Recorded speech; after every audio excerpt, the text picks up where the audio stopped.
आरंभ करते हैं।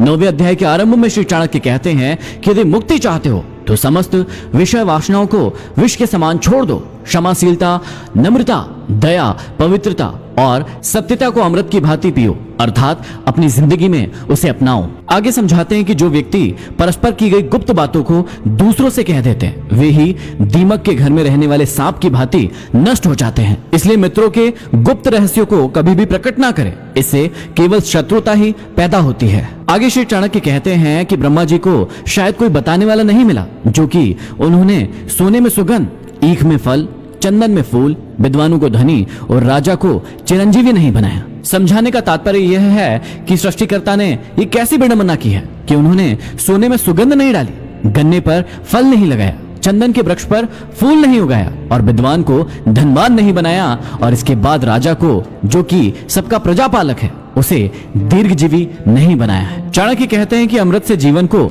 अमरता प्राप्त होती है, भोजन से शरीर को पुष्टि मिलती है, तृप्ति प्राप्त होती है और आंखों के बिना सारा संसार ही अंधकार में डूब जाता है और दिमाग के बिना तो चिंतन ही असंभव है। चाणक्य कहते हैं कि ना तो आकाश में कोई दूत गया, न इस संबंध में किसी से कोई बात हुई, न पहले किसी ने इसे बनाया और ना ही इसका प्रकरण सामने आया। तब भी आकाश में भ्रमण करने वाले चंद्र और सूर्य में ग्रहण के बारे में जो ब्रह्मांड पहले से ही जान लेता है, वह विद्वान क्यों नहीं है? अर्थात वास्तव में वह विद्वान है जिसकी गणना से ग्रहों की चाल का सही पता लगाया जा रहा है। आगे चाणक्य ने बहुत ही अच्छी बात समझाई है कि विद्यार्थी, नौकर, पथिक, भूख से व्याकुल व्यक्ति, भय से त्रस्त भंडारी और द्वारपाल, इन सातों को यदि आप कभी सोता हुए देख ले तो तत्काल जगा दे, क्योंकि अपने समस्त कार्यों और कर्तव्यों का पालन ये जागकर ही या फिर सचेत रहकर ही करते हैं। अर्थात विद्यार्थी यदि सोएगा तो पढ़ेगा कैसे? नौकर यदि सोएगा तो डाका पड़ सकता है, मुसाफिर यदि सोएगा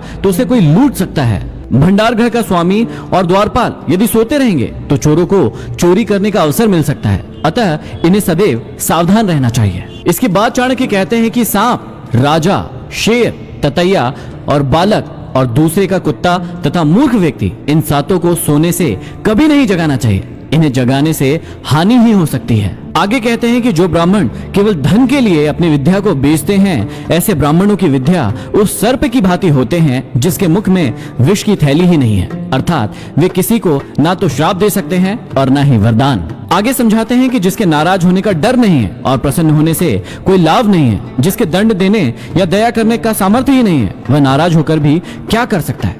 भयभीत उसी से हुआ जा सकता है जिसमें कुछ दंड देने की सामर्थ्य हो। जिसमें ऐसी सामर्थ्य नहीं है, उस व्यक्ति से डर कैसा? अपना हानि या लाभ देखकर ही कोई किसी से प्रभावित होता है। विषहीन सर्प को अपनी फन को फैलाकर फुफकार करनी चाहिए।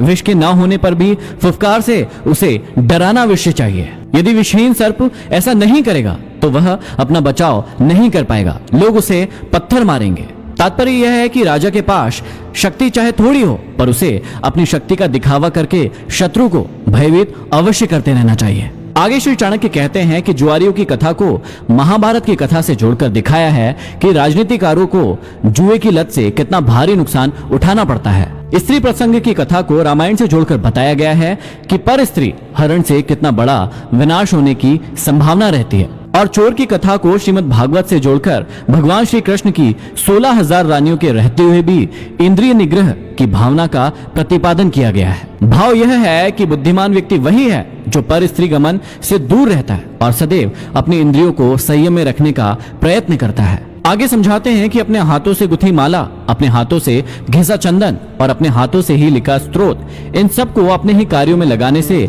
देवताओं के राजा इंद्र की श्री लक्ष्मी भी नष्ट हो जाती है। आगे समझाते हैं कि दरिद्रता के समय धैर्य रखना उत्तम है, मैले कपड़ों को साफ रखना उत्तम है, घटिया अन्न का बना गर्म भोजन भी अच्छा लगता है और कुरूप व्यक्ति के लिए अच्छे स्वभाव का होना श्रेष्ठ है। भाव यह है कि दरिद्रता में यदि धैर्य रखा जाए तो दुख नहीं होता। गरीब व्यक्ति धैर्य पूर्वक अपना समय गुजार लेता है। फटे पुराने मैले कपड़ों को यदि साफ सुथरा करके और उनको अच्छी प्रकार से सीकर पहना जाए तो वे भी अच्छे लगते हैं। ज्वार, बाजरा, जौ, मक्का, इनके जैसे अन्य की भी रोटी यदि गर्म करके बनाई जाए और खाई जाए तो वो स्वादिष्ट लगती है, और अच्छे शील स्वभाव का व्यक्ति यदि कुरूप भी हो तो वो भी अच्छा लगता है। यहाँ पर समाप्ति होती है 9वें अध्याय की। अब हम बढ़ते हैं